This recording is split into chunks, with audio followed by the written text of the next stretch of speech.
भूदसाव की मार झेल रहे चमोली जनपद के जोशीमठ शहर के पुनर्वास के लिए अब जल्द ही केंद्र से मदद मिलने जा रही है। 1079.73 करोड़ की यहां पर जो है वो धनराशि उपलब्ध होने वाली है। और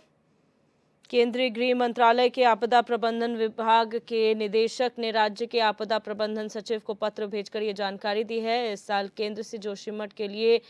500.73 करोड़ की धनराशि दी जाएगी। गृह मंत्रालय के अनुसार उत्तराखंड सरकार अपने राज्य आपदा प्रतिक्रिया कोष से 126.41 करोड़ रुपए देगी और राज्य के बजट से 451.80 करोड़ रुपए देगी। इसमें पुनर्वास के लिए भूमि अधिग्रहण लागत 91.82 करोड़ रुपए भी शामिल है। जोशीमठ भूस्खलन और जमीन धंसने से प्रभावित हुआ है और केंद्र ने राज्य को सभी आवश्यक तकनीकी और अन्य सहायता प्रदान करने की कवायद शुरू की है। और प्रधानमंत्री मोदी के नेतृत्व में और राष्ट्रीय आपदा प्रबंधन प्राधिकरण के मार्गदर्शन में सभी तकनीकी एजेंसियों को कार्रवाई में लगाया गया है और उन्होंने जोशीमठ के लिए शीघ्रता से रिकवरी प्लान तैयार करने में राज्य सरकार की मदद की। जोशीमठ के लिए पुनर्निर्माण योजना 3 वर्षों में लागू की जाएगी।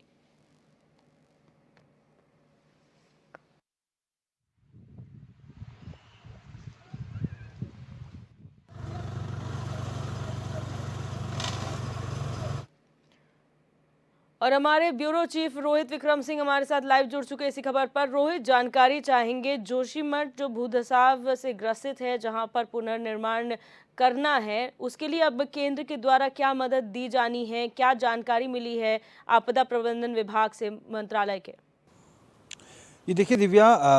राज्य सरकार ने 1658 करोड़ का लगभग जो है जोशीमठ में जो भूदसाव के तहत जो आपदा आई थी उसको लेकर जो है कार्य योजना जो है भारत सरकार को प्रेषित की थी, सौंपी थी। और जिसके तहत अब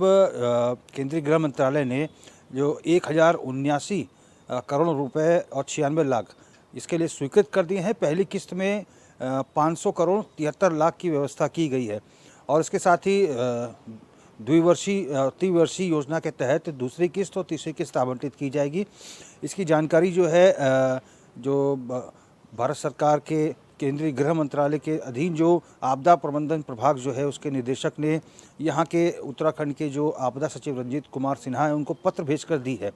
और ये तो 500 करोड़ 73 लाख रुपए ये पहली किस्त है और इसके साथ ही दूसरी किस्त में 338 करोड़ 25 लाख रुपए दूसरे वर्ष में दिए जाएंगे और इसके साथ ही तीसरे वर्ष में 240 करोड़ 98 लाख की व्यवस्था की गई है।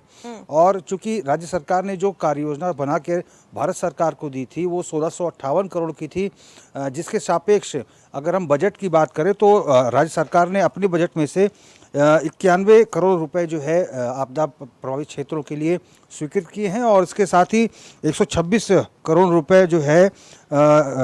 आपदा मोचन निधि से मिले हैं। और इसके अलावा जो शेष राशि है 1439 करोड़ रुपए बच रही थी, जिसके सापेक्ष जो है भारत सरकार ने 1079 करोड़ रुपए और 96 लाख ये स्वीकृत किए हैं और 3 किस्तों में 3 सालों में ये राशि मिलेगी। और इसके साथ ही जो भारत सरकार का केंद्रीय गृह मंत्रालय है उसने आदेशित किया है राज्य सरकार को कि ये जो उपचार के लिए या फिर पुनर्वास के लिए या फिर पुनर्निर्माण के लिए जितनी भी राशि मिल रही है ये सीधे जो है प्रभावितों के खातों में जाए। और इसके साथ ही जो प्रभावित क्षेत्र है जो भूदसाव से प्रभावित है उस क्षेत्र को फिलहाल खाली ही रखा जाए जब तक पूरा पुनर्निर्माण कार्य नहीं हो जाता। और इसके साथ ही गृह मंत्रालय के अंतर्गत जो आपदा प्रबंधन जो उनका प्रभाग है उसकी जो एक मॉनिटरिंग टीम है लगातार कार्यों की समीक्षा करेगी। उसके साथ ही राज्य सरकार से भी कहा गया है कि आप भी अपनी एक मॉनिटरिंग एजेंसी बनाएं ताकि वो भी जो कार्य किए जा रहे हैं पुनर्वास के पुनर्निर्माण के उनका जायजा ले सके। तो ये एक अच्छी खबर है जिसको लेकर बहुत लंबे समय से कयासबाजी चल रही थी कि जो बजट के लिए आवेदन किया गया है क्या राज्य को वो बजट मिलेगा, लेकिन एक अच्छा खासा बजट जो है जोशीमठ के पुनर्निर्माण के लिए यहाँ भारत सरकार ने राज्य सरकार को दिया है। बिल्कुल रोहित, और यहाँ पर जिस तरीके से पुनर्निर्माण की बात कही जा रही है, बजट का प्रस्ताव भी यहाँ पे भेजा गया था, लेकिन अगर कार्य की बात की जाए क्या पूरा प्लान बनाया गया है? क्योंकि प्लान एक रीडेवलपमेंट प्लान मांगा गया है कि आप किस तरह से रीडेवलप करेंगे है वहाँ पर, क्योंकि प्री फैब्रिकेटेड भवनों की हमने बात की थी, क्या जो कार्य पहले कहे गए थे क्या वहाँ पर चल रहे हैं और आगे किस तरीके की रणनीति बनेगी? ये देखिए, जो प्रभावित लोग हैं उनको तो अभी फैब्रिकेटेड भवनों में ही वो अपना जीवन यापन कर रहे हैं, जहाँ पर राज्य सरकार की ओर से उनको तमाम जो है सहूलियतें और सुविधाएं मुहैया कराई गई हैं। हालांकि ये जो आपदा बीते वर्ष जनवरी माह में दिव्य आई थी, जिसमें भू धसाव और मकानों में जो है क्रैक्स पड़ रहे थे, जिसको देखते हुए जो भारत सरकार की तरफ से 9 एजेंसियां यहाँ पर रिसर्च कर रही थी। सभी ने पूरा जो वहाँ के सॉइल का और वहाँ के रॉक्स का पूरा अध्ययन किया है और फिलहाल जितने भी संवेदनशील जो क्षेत्र है उसको खाली कराया जा चुका है। वहाँ पर अब एक नया जोशीमठ कहाँ बनाया जा सकता है, कहाँ पर अनुकूल परिस्थितियाँ हैं, वहाँ पर जो है जल्द से जल्द, अब चूँकि काम तो चल ही रहा है, क्योंकि राज्य सरकार ने भी अपने बजट से 126 करोड़ और 91 करोड़ पहले दिए जा चुके हैं, और अब जो भारत सरकार की ओर से पहली किस्त में 500 करोड़ 73 लाख रुपए का प्रावधान किया गया है। ये भी राशि जल्द जो है राज्य सरकार को मिल जाएगी, और जब ये राशि मिलेगी तो निश्चित तौर पर काम में और तेज़ी आएगी। पूरा प्रयास यही होगा कि जल्द से जल्द जो पुनर्निर्माण का कार्य है वो पूरा हो जाए, जो प्रभावित हैं उनको और मुआवजे के तहत उनके खाते में सीधे से डायरेक्ट पैसा आ जाए, और उसके साथ ही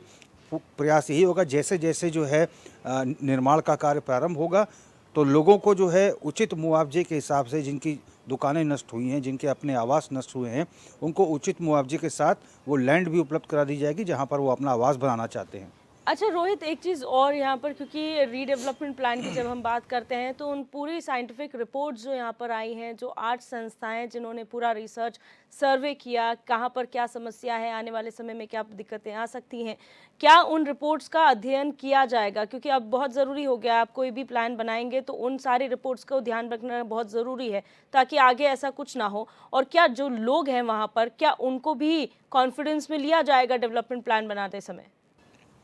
बिल्कुल, निश्चित तौर पर, और चूँकि ये दिखाया भी गया है कि राज्य सरकार ने पूरी तत्परता के साथ सभी को वहाँ से माइग्रेट किया, उनके लिए सुरक्षित जो है फैब्रिकेटेड भवन बनाए गए। उनको जब बीते वर्ष जनवरी में आपदा आई थी, उनको रहने के लिए भवन दिए गए, अलग-अलग कमरे दिए गए, सबको गर्म कपड़े दिए गए, हीटर दिया गया, गर्म पानी के लिए एमल्शन रॉड की व्यवस्था रही, और उनके खाने-पीने की व्यवस्था भी राज्य सरकार ने पूरा उसमें पूरा प्लान डेवलप किया। और इसके साथ ही जो उनके मवेशी हैं, उनके खाने पीने के लिए भी पैसा जो है राज्य सरकार अपने मद से दे रही है। तो पूरा प्रयास सरकार का यही है कि किसी को कोई समस्या ना है। ये जो व्यवस्था जो है अनवरत चलती आ रही है 1 वर्ष से, और अब चूँकि पुनर्वास के तहत जो है बहुत सारे लोगों को मुआवजा दिया भी गया था राज्य सरकार की तरफ से। अब जो भारत सरकार की तरफ से बजट आ रहा है उसमें भी जो जितने भी लोग पात्र लोग हैं सबको मुआवजा दिया जाएगा, और जिसका जितने क्षेत्रफल का भवन जो है क्षतिग्रस्त हुआ है, जिसके जितने क्षेत्रफल की जो अपनी दुकानें हैं वो टूट गई हैं, होटल्स टूट गए हैं, उनको मानक के हिसाब से उनके मुआवजे का जो है भरपाई की जाएगी और सीधे खाते में उनके पैसा आएगा। बिल्कुल रोहित, बहुत शुक्रिया हमारे साथ जुड़ने के लिए और तमाम जानकारी इस मामले पर साझा करने के लिए।